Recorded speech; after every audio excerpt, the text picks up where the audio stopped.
selected a furphy, mate. A furphy? Yeah, I just thought, given a good journalist, you'd bit of salt and pepper on stories from time to time. Never let the facts stand in the way of a good story, leading me off the field, and I had the tears running down my cheeks, and that's the only photo that ever went in the paper, you know. And the problem is, if you ever did anything good, they'd just reproduce that file photo. That's for the the one, next story. Keith Miller's been selected for next week. Sitting up because ribs do it. And You're going to get every agent calling you in town now. Yeah, Keith's ready to down. He's ready to go.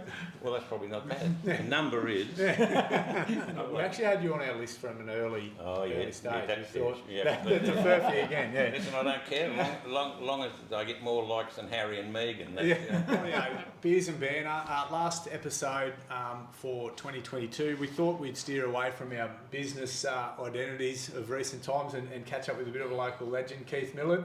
Thank you very much for joining us, mate. Did you say legend? I did, yeah. Cheers. Good. Local legend. So we've got a handful of questions. We'll put you on the spot. We haven't given you too much notice, but to start off, mate, we always talk about where people were brought up and what it was like growing up. So Yep. Well, Gunnedah is the hometown, so naturally this is where everything started.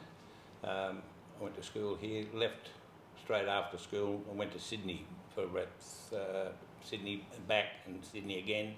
Just transferred around in the Justice Department. Petty Sessions it was called in those days. You were the clerk of Petty Sessions. okay. And so I did that for about 4 or 5 years, give it up down there for a while. So I did that for about 5 years, and that's where I learned to type, which after a little stint down in Cronulla working for the garbage, which is another story we can't do much. Garbage collector. You used to pick them up by hand in those days. Yeah. You pick the tins up. Fit? Yeah. Oh yeah, run up to 8 kilometres. The longest run was 8 kilometres of a morning. Yeah. That's a little while ago, of course. And because I could type, when I came back here, I'd had enough of Sydney by my mid-20s, came back, and a fellow called Ken McKenzie was the editor here at the time, and he was looking for someone to do the sport, and I could type. So he gave me a trial, and the rest, as they say. Mate, we'll wind back a little bit because I did want to talk to you as well about you're the son of a very famous greyhound trainer in town here, or not just in town, probably nationwide. Would that be a fair statement? He's still regarded. I know it's foolish to compare champions of yesteryear with today. Yep. Times, everything changes, but he's still regarded by in some circles as the best greyhound to have raced. Yep. He was never beat on his merits. Only 3 times that he got beat. He had incidents in the race where he either fell or was bumped out of the race. Yep. And he's the only greyhound, to my knowledge, that had to be retired due to lack of opposition. This is Chief Havoc too. Yeah, so we were talking about. that's Winks went 33 starts or something, and they gave her away. She probably could have went on. Yeah. So did you miss out on good tucker at home during those times? No. We got to play with a lot of dogs. Yeah. So that's, What was its racing, like how many starts to wins? Well, that's because you put me on the spot. It was something like about 33 starts for 27 wins, 3 seconds and 2/3. Yeah. So that gets you pretty close to 100%. To picking up a cheque every time we went round, and of course the money wasn't big then.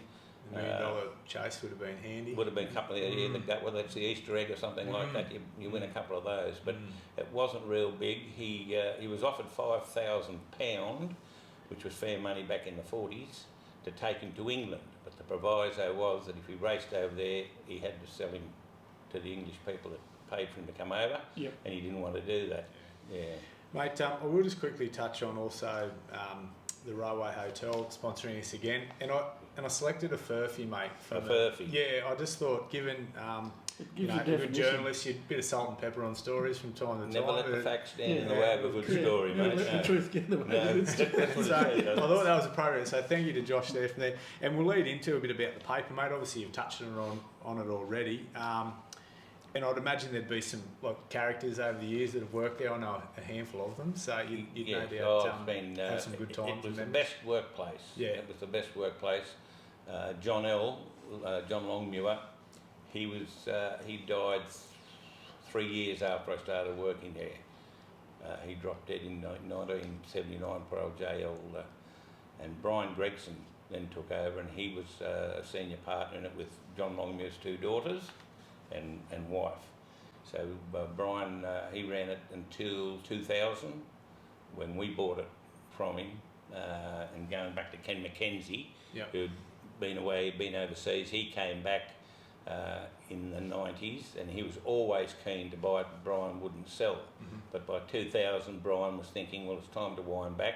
He wasn't getting any younger, and so we got together. We got cobbled together a little bit of a partnership, and it turned out it was key personnel, as you call it. Yeah. Rod Coe was our computer guy, self-taught computer guy, and knew it all in the printing industry. Peter Cook was the advertising manager, and Terry Moroney ran the press, and I wrote on the back of ads. So you could say they were key personnel, you know. And then of course Ken was then.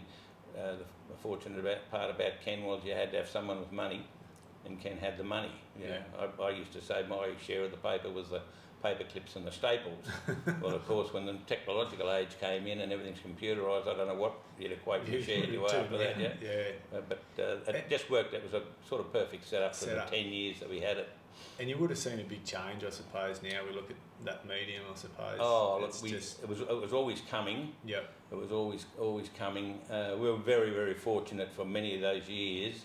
We had a guy regarded as probably the best country journalist, Ron McLean. Mm-hmm. He's won 2 of the major awards they give to country journalists Australia-wide, and he's won that many other awards for journalism. He could have gone to Sydney.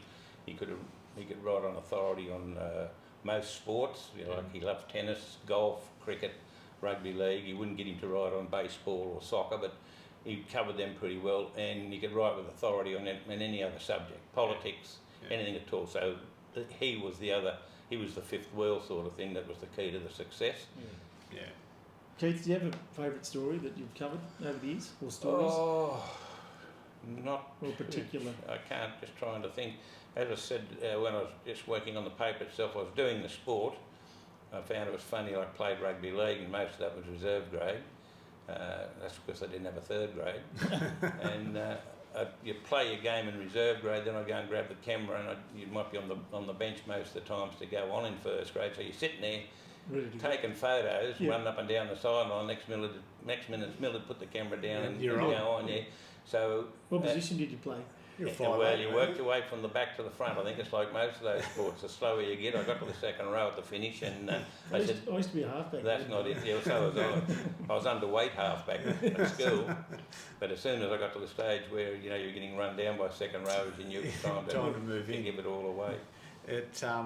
You probably wouldn't have got many shots in the paper of yourself then. I was just about to say, all those years that I played, there's one photo of me in the paper. Yeah.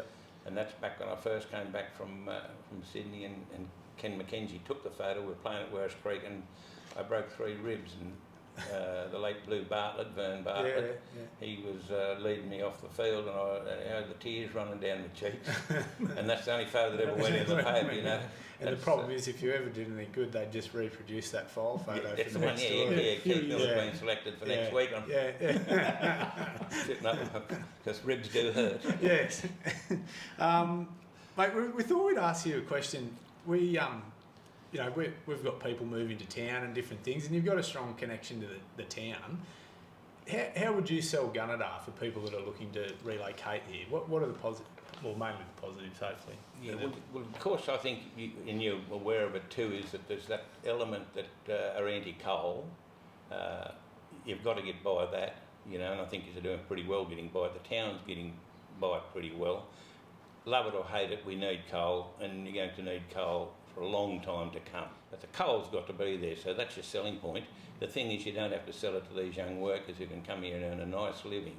And I'm noticing that at the golf club, which is where my sport's played now, there's guys walking around up there that I've never seen before. That's the thing, down the street too, you're running to. And I think, and I can't quote the exact figures, but it'd be very interesting, because I was told that the number of social golfers playing midweek is astronomical. Yeah, through the roof. Yeah, once upon the a shift. time, if you got 10 blokes playing up there midweek, you've done pretty well. Yeah. We're now talking in the hundreds. All right. Keith, a bit of a question here. What advice would you give a 20-year-old Keith?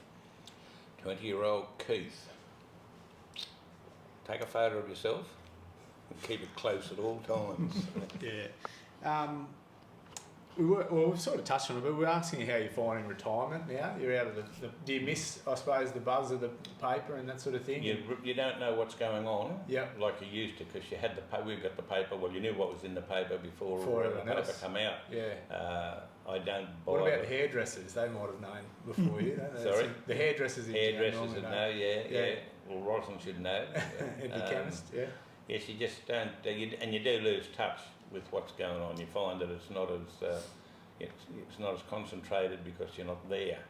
You know, and But you're golfing, that sort of. yeah, not as often as I should. Yep. I've sort of cut back on that as well, and that's just thing What is, is your handicap? I'm on. I think it's 15 Oh, that's pretty now. good. I should be on 25, but because I only play Fridays, Yeah. you don't get any shots back. So the standards of the golf doesn't match the handicaps. Okay. And it's only probably 10, 15 years ago, single figures. Yeah. A few cold beers and it's an afternoon out with That's the it. mates. Yeah, that's the main thing, isn't Yeah. it? But retirement's fine. You're chasing grandchildren. Yep. We've got 2 granddaughters in Forbes. One in We've had to Newcastle? swim see them the last couple of Yeah. months. Yeah. And we've got a young grandson in Newcastle with a little granddaughter on the way down Oh, there as nice. well. So Yeah, that's right. there's plenty of travel. Yeah. Plenty of travel. So we fill the time in all right. Yep. What someone said today on the show, we were watching the days are too long and the years are too short, and that's what it is. Gets away, doesn't it? Certainly Definitely. does. Final You can question. ask the last one, Tom. Righto. Do you have a question for us? Can be business or Well, it personal did. I think I asked you, Tom, when we first sat down, and how's things going. They seem to be going good, Yeah. and that's great. It's good. It's good to see. We had a house sold next to us. Unfortunately, it wasn't you blokes, but 2 weeks. Yeah. Mm. We've And, seen that. You Look, know, we up saw on it, the corner of. You'd probably find, mate, it was under offering hours. Yeah. It just took a couple of weeks Yeah. to do the Yeah, formalities to put just the sold sign. and that and the price was. Yeah. Yeah. You know, and we're thinking we don't want to leave Gunnedah, but you've got to get out of a house. You don't need a yard. I've got a pool, which means you're down on your knees cleaning skimmer boxes, doing these little things, and the knees, you know, you put the tin down on the pavers and You're- the knees, and it's just You're going to get every agent calling you in town now. Yeah. Keith's Well, ready to He's downsize. ready to go. Well, that's probably not bad. The number is. We actually had you on our list from an early Yeah, stage. that's We thought it. Yeah. that's a fur for you again, yeah. Listen, I don't care. Long as I get more likes than Harry and Meghan. That's, Hard, and isn't they it? tell me you blokes pay the same as Netflix. So No, that's- yeah, Amber will sort out the send the invoice in. Yeah. No, thanks, mate. Yeah. Appreciate it. Very good. Thanks for the beer. Good on you. And all the best. Yeah. Thanks. Thank you.